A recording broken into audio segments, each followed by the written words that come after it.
Kaloka Itech. Kampo ni Janine, patuloy ang pagtuligsa sa serye ng Kim Pao na The Alibay.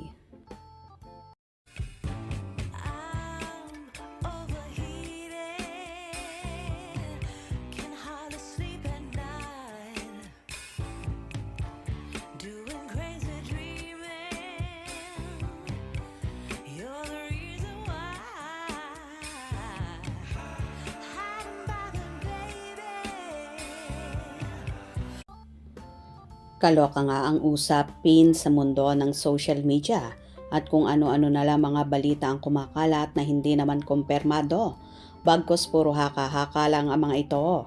Ang nasabing usapin ay tungkol sa dalawang artista na pilit pinagsasabong at ginagawa ng issue, walang iba kundi sina Kim Chiu at Janine Gutierrez. Sa makulay ngunit magulong mundo ng Philippine showbiz, hindi na bago ang pag-usbong ng mga mainit na issue at walang katapusang bangayan ng iba't ibang kampo ng mga taga-suporta. Subalit sa pagkakataong ito, isang panibagong bagyo ang yumanig sa industriya ng telebisyon. Ito ay umiikot sa pinakabagong proyekto ng isa sa pinakasikat na tambalan ng bansa ngayon, sina Kim Chiu at Paolo Avellino na mas kilala ng masa bilang Kim Pao.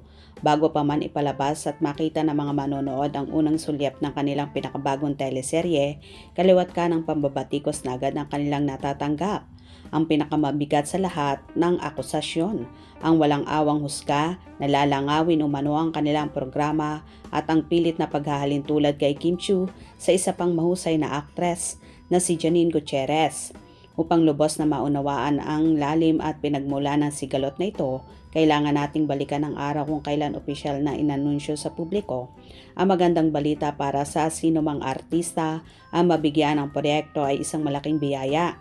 Ngunit ang malagay sa inaasam-asam na prime time slot ay isang patunay ng labis na pagtitiwala ng network.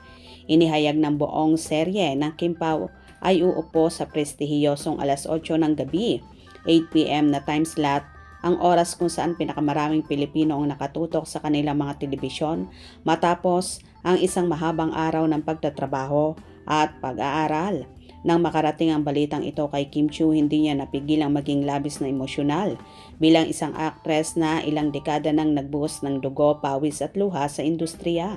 Ang pagpapakilalang ito ay isang napakalaking karangalan. Ang mga luha ni Kim ay sumisimbolo sa kanyang pagpapasalamat at sa bigat ng responsibilidad na nakaatang sa kanyang mga balikat.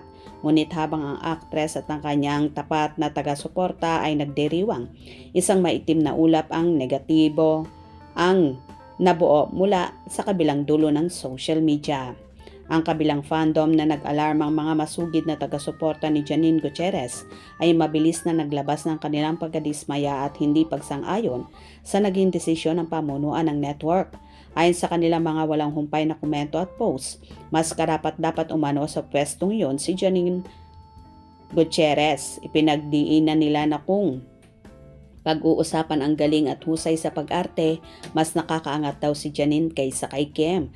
Dito na nagsimula ang mainit na palitan ng salita na tila naging isang malawakang digmaan sa iba't ibang platform ng social media. Ang salitang lalangawin, isang malalim na pambabatikos na nangangahulugang walang manonood at mabibigo ang palabas, ay naging karaniwang bukang bibig ng mga bashers. Hinusgahan nila ang proyekto kahit wala pa silang nakikitang kahit isang eksena, trailer o teaser man lang. Ito ay isang klasikong halimbawa ng mapanghusgang kultura na madalas sumisira sa ganda ng sining sa bansa. Ngunit hindi nagpapatalo ang mga nagmamahal at sumusuporta sa tambalang Kim Pao. Mabilis silang nagkaisa upang ipagtanggol ang kanilang mga idolo. Para sa kanila, hindi lamang galing sa pag-arte ang batayan ng isang matagumpay na teleserye. Ito ay tungkol sa chemistry, ang mahika na nabubuo kapag ang dalawang artista ay magkasama sa isang eksena. At pagdating sa aspetong ito, hindi matatawaran ang lakas ng hatak ni Kim at Paolo sa tuwing sila ay lumalabas sa screen. Mayroong kakaibang kislap na bumibihag sa puso ng mga manonood. Ayon pa sa isang masugid na fan, hindi nakakasawa o nakakaumay ang ginagawa nila. Sobrang lakas ng hatak nila sa mga manonood. Malakas ang chemistry ng Kim Pao. Sarap nilang ulit-ulitin na panoorin, hindi nakakasawa at super the best. Ang mga salitang ito ay sumasailalim sa damdamin ng milyong-milyong Pilipino na gabi-gabing nakatutok sa kanilang mga palabas. Upang masuri ng patas ang sitwasyong ito, nararapat din nating tingnan ang usapin mula sa pananaw ng mga producer at mga taong nagpapatakbo ng industriya ng telebisyon. Sa likod ng kinang ng mga ilaw, mga nagagandahang kasuotan at nakakakilig na mga linya. Ang paggawa ng isang teleserye ay isang napakalaking negosyo. Milyon-milyong piso ang pinupuhunan sa bawat proyekto, mula sa pagpapasweldo sa mga artista, director, manunulat, hanggang sa mga utility worker at pag-arkila ng mga lokasyon at kagamitan. Lahat ng ito ay nangangailangan ng malaking pundo. Sa makatuwid ang desisyon kung sino ang bida at kung saang time slot ilalagay, ang isang palabas ay hindi lamang nakabatay sa simpleng paboritismo o kung sino ang mas paborito ng pamunuan. Business is business, ika nga ng isang netizen na nagbahagi ng kanyang matalinong opinyon ukol sa issue. Sa mundo ng pagninegosyo, laging susundin ng mga namumuhunan kung saan sila kikita at makakabawi sa kanilang puhunan, kung sino ang mas gusto ng karamihan at kung sino ang mas tinatangkilik ng masa. Doon tiyak na papabor at mapupundar ang mga producer. Alangan naman daw magpalugi ang network para lamang pagbigyan ng hiling ng ilang grupo na hindi naman makakapanigurado ng mataas na ratings. Hindi hahayaan ng mga negosyante na malugmok ang kanilang kumpanya.